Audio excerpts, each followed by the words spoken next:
Hello, in front of me I've got Cubot Note 9.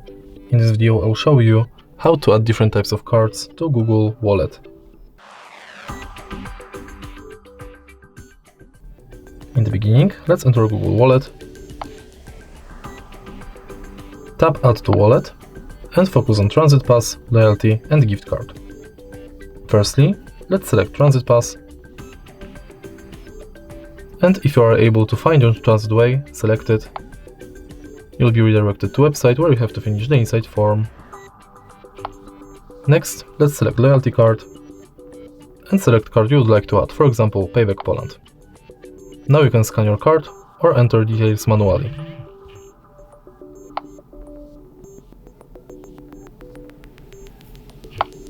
In the end, you can select Gift Card, which is pretty similar to Loyalty Card because you have to select a shop, enter card number, PIN, balance, your notes, and then tap Add to Wallet.